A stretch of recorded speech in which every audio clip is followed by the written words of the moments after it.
Hello beings, welcome. I'm Flamino and today you'll watch me start 30 days of hybrid training, weightlifting mixed with running.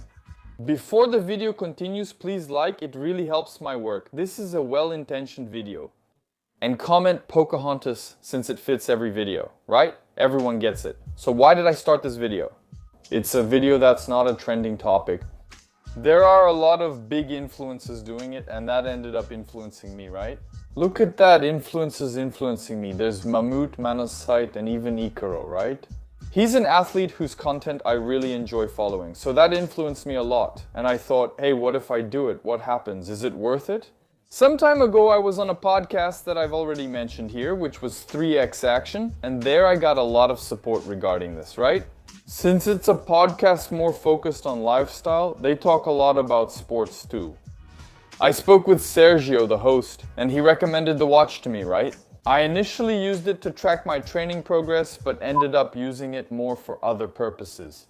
And he also recommended a running coach, so for me it was like a complete setup, where I had a really good coach to help me with my running development and a really good coach to help me with my strength training and diet. So, my first contact was with Ale, who was the coach that decided to help me during this period. He gave me the running workouts and I talked to him a bit about how the training would be roughly and also about using the Garmin. Hey everyone, here's what's next. My physical trainer. He's not just a physical trainer, he trains a lot himself. Athlete, triathlete, right? Triathlete and marathoner. He's a marathon runner and has completed Ironman. Maybe someday, right?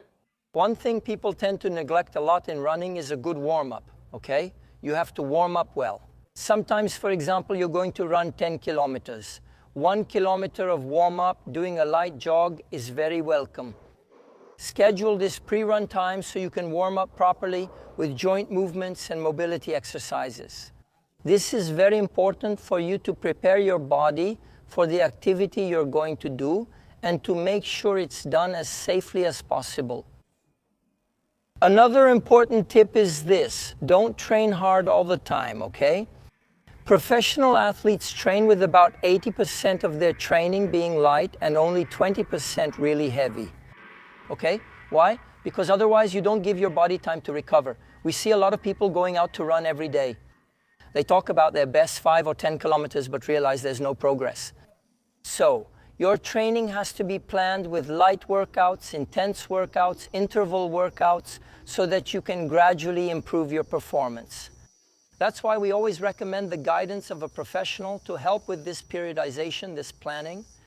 Another thing that's very important and is very popular nowadays is strengthening, guys. Strengthening is very important. The gym in this case? Exactly, a gym or even at home. Today we have many resources with workouts that don't require weights or equipment, so you can get your muscles ready for that running workout. And obviously, as we always say, nutrition and hydration are extremely important for your body. After all, a car doesn't run without fuel, right? So your body is the same way, you have to eat properly. I always recommend seeing a nutritionist to help with this and always staying hydrated. Hot days like today, when it hit 31 degrees in the park. If you aren't hydrated, your workout won't go as planned. All right, guys? There is some very useful information here and a lot of athletes use this watch, so some details were really important. VO2 max, this body battery thing, sleep quality, all this information helps you know whether you can train hard today or not. He would send the workouts through an app called Training Picks, which connects with Garmin, and the workout he creates there shows up here. So, while I'm doing the workout, it tells me, do this. You're going too fast. You're going too slow. This connection is really interesting. Even though I had a lot of difficulty at first, I found it not very intuitive. I found it really hard to use the Garmin. Ale really saved the day for me. Thank you so much, Ale. Regarding weight training, I've been with Edu Lamonticelli for about 2 or 3 months now, and I've been following his training program. I've already noticed an improvement in my strength progression.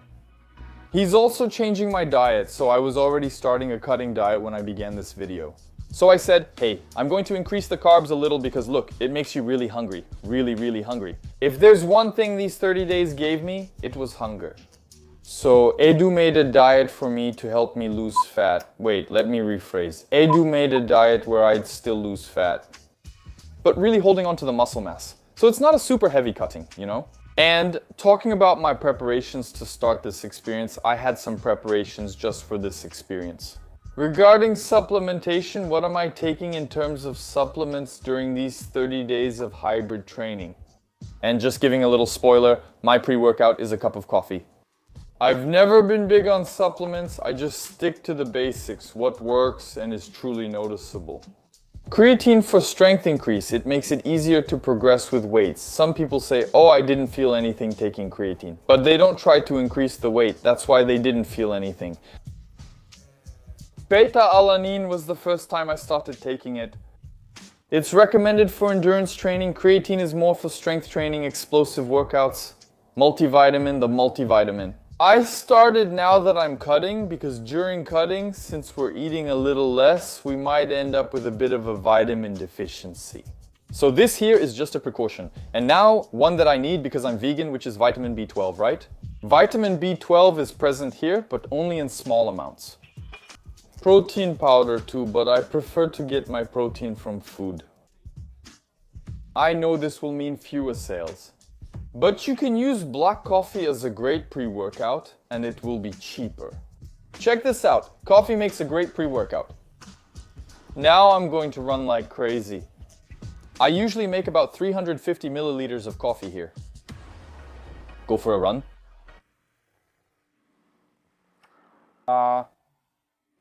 Great prep.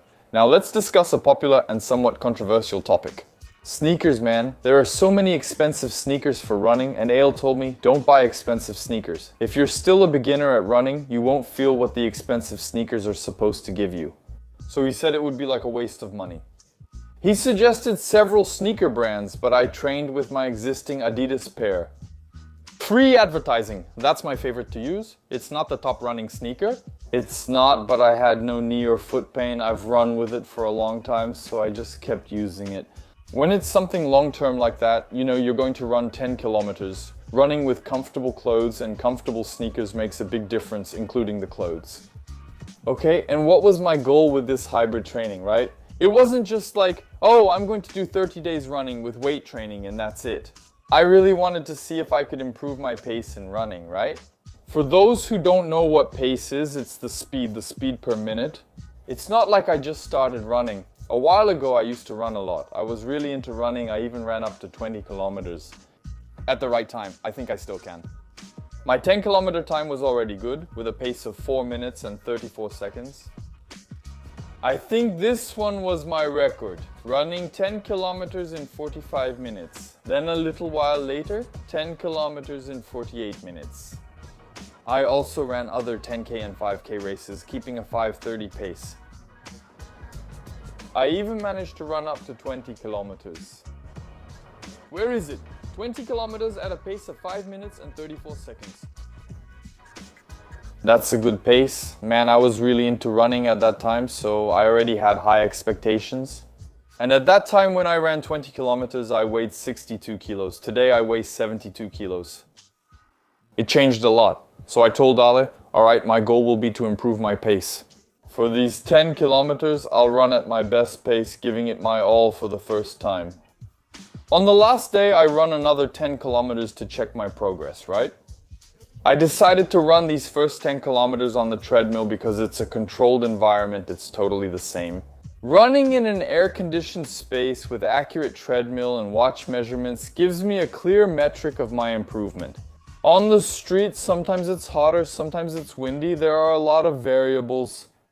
I ran those 10 kilometers with fury, with determination. Those 10 kilometers were the fastest of my life. I had never run 10 kilometers with so much dedication as I did that first time. Nice and easy. I'm not nice and easy, no way. What are you talking about? Look at my face. Do I look nice and easy? On what planet? It looks like my hair got soaked here. Hey, what's up? I just did my first 10 kilometers over there. Al got a sense of how I can run. He said it's good, the pace I did was great, and that was a problem, right? Because he saw that I have good fitness and gave me a training plan that matches my fitness level. Basically, most of the training was light workouts. What I considered heavy training were the sprint workouts. Man, sprint training is brutal. This is my state after a sprint workout. When he said the workout is tough, especially the sprint part, it was true. Look at my back. Here, man, I'm dead, but surprisingly, it was less tiring than my first 10-kilometer run, since there was no rest period. Sprints are like rest a little, run like crazy, rest a little, run like crazy, and you keep alternating. So I ran almost 13 kilometers in 57 minutes. It's easier because there's rest. In my 10 kilometers, there was no rest. He records the data right after we finish the run. I still need to understand this VO2 and should talk to Ale to find out what it means. Wow, I need 56 hours to recover. I had several issues with Garmin. I had trouble connecting with Training Peaks, and in the first few days I did all the workouts wrong. I thought my fitness was terrible because I was running in miles. Then LA would say, no, today is just 5 kilometers. And then I was running, I'd look and say, my God, I'm really bad sprinting there. And I was actually running 5 miles. Now I'm going to talk a little about what I found different about training on the street, which is usually where people who like to run go running, right? The difference between treadmill training and street running. The feeling that time passes faster is more noticeable because you're seeing a new scenery, especially if you're running in a beautiful tree-lined place. I perform worse on the street. I don't know if it's like that for everyone, but I believe it's because of the variables. The ground can be uneven, the weather, the wind. Sometimes you're running on the street and you need to adjust to the flow of cars.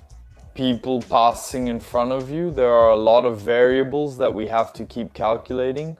Well now, regarding weight training, the big difference I felt having a coach, which is Edu Lemondicelli, and training alone without a coach. Before my workout was much shorter, much faster, I used to finish my workout just like that. At most it would take an hour and 10, an hour and 20, including cardio. Now my workout takes 2 hours including cardio, so my workout has become much longer. I also thought the way he split up my weekly workouts was very different. I was used to training 2 muscle groups a day with a lot of intensity on those 2 muscles like back and biceps, chest and forearm. And then I would do, 3 exercises for each one with a lot of weight and everything until I was fatigued. The workout he's been giving me is different.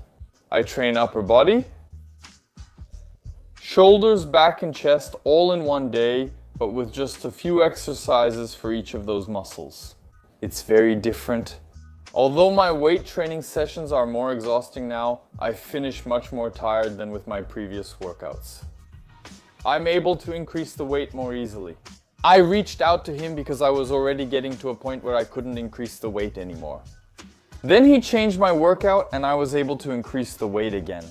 Here's the thing, even while cutting, I increased my weights. So when I bulk, I'm going to get strong. And during this period, I had the opportunity to train with a friend of mine whose name is Julio Gorilla.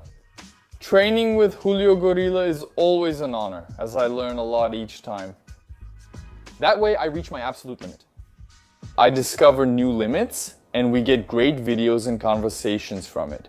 I really like Julio Gorilla, so that was an obstacle.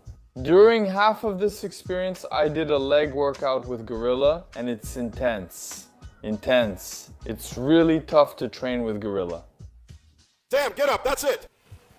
Get up, let's go. Hey, get up, get up, get up. And I already knew that. I just said, okay, I'm going to train with Gorilla. I usually need 4 days to recover from a training session with Gorilla. I take 4 days off, then return to my routine. So, to be honest with you, this hybrid training experience lasted 34 days because there were 4 days of rest and fever after the leg workout with Gorilla. I weight trained 5 times a week. And I always did my best to keep my leg workout as far away as possible from my sprint training. Because there's no way I can do a really intense running workout if my legs are sore. It doesn't work, it's terrible. Look, I'll tell you guys, it's really, really exhausting. I found this 30-day period really exhausting. Training like this, with total focus, training hard at the gym and still training hard to improve your running, man, it wears you out. Actually, there was a training schedule that I found to be more effective, which was in the morning. I don't know if you guys know this, but every human being is diurnal. There's no such thing as, oh, I'm much better at night. You think you're better at night, but physiologically you're not better at night. So I noticed a big difference. Training around 7 in the morning, man, my performance is much better. Because my energy is way up there, and the watch shows it. There's no way to lie about it. By the way, I'll leave the link to the watch here in the description for anyone interested in tracking their physiological data. I used it in a sleep tracking experiment on my channel. It was a cool experience. I'll link it in the card if you want to watch. It tracks your sleep data and you can adjust to have a better night's sleep. It worked, just a spoiler for the video. Well, now about the result of my last 10 kilometers. I wasn't able to complete my last 10 kilometers. A tragedy happened during this run. I threw up at the 6th kilometer. I felt really sick. I went too hard. I ate properly before, did a 1 kilometer warm up. Everything was right. When it was time to run the 10 kilometers, I said, this will be my fastest 10 kilometers ever. And I sprinted really hard in the first 5 kilometers. And in less than a kilometer, I started feeling sick. To the point of almost throwing up. I ran to the bathroom. I almost threw up in the gym. It was horrible. I started to feel cold and get chills. Man, I felt really sick. I was going to give my account right after, but I was feeling so bad that I was afraid I might throw up again during the account. So here's a tip for you to get to know your body better. I didn't really know my true limit when it came to running. I ended up finding out and I had a really wrong thought. I was at the 5 kilometer mark, which were the fastest 5 kilometers of my life, and I thought, wow, if I can keep up this pace until 10 kilometers, it's going to be really fast. Because I thought I could maintain the 5 kilometer speed at my peak all the way to 10 kilometers. And I was wrong. So it was a finish where I know my conditioning improved. Because I also did other races like 6 kilometers, 8 kilometers, and sprint races. It was already clear my conditioning had improved and I could run 10 kilometers faster. But I tried to push myself too much. Here's a tip. Know your body. And now, what everyone wants to know, is it worth it for your physique to do hybrid training? I say it's not worth it. I lost 2 kilos during that period, even though I was eating more, but it was because of the running training, which was really performance-oriented and really focused on improvement. I didn't think it was worth doing hybrid training if you're focused on physique. If you use running as entertainment without aiming for high performance, then it's worth it because you can use running as cardio. Now, I think this takes away a bit from the performance of strength training. Doing running together with strength interferes a little. My physique even changed a little. Well, that's it for the video. If you liked this video, leave a like to support my work. If you're someone who runs, leave a comment. Tell me what you thought, what was missing in this video. I'm always open to suggestions. Sometimes I make some messed up videos, sometimes I miss something important. I'm not an expert on everything, which is normal. See you next time. I don't know if it only happens to me, but I only feel like pooping when I'm running. Sometimes I prepare by thinking, I'm about to run and might need to poop, so I'll use the bathroom. I sit on the toilet. No, I don't feel like pooping. Okay, I'll go run. It seems like this little movement here settles the mortar. The thing starts wanting to come out. During the run, this happens a lot, I don't know. Out of the 12 times I trained running this month, in 7 of them, I wanted to poop. And then you say, no, let me run faster so I can finish quickly and go poop. So it becomes an incentive. You think, man, I need to poop, so I have to finish the race quickly. So it's bad, but it's good at the same time. Wow. Another thing that totally shocked me is that triathletes, people who do Ironman, who are going to spend a lot of time running, go to the bathroom in their clothes so they don't lose race time. Did you know that? You're running and think, I need to pee. You go in your clothes so you don't lose time. Man, I really need to poop. Have you ever stopped to think how unpleasant it must be to run, I don't know, with 15 kilometers left and run with poop in your pants? Someone asked me, why do you think they pour water on themselves? I replied, no way, that's the flush.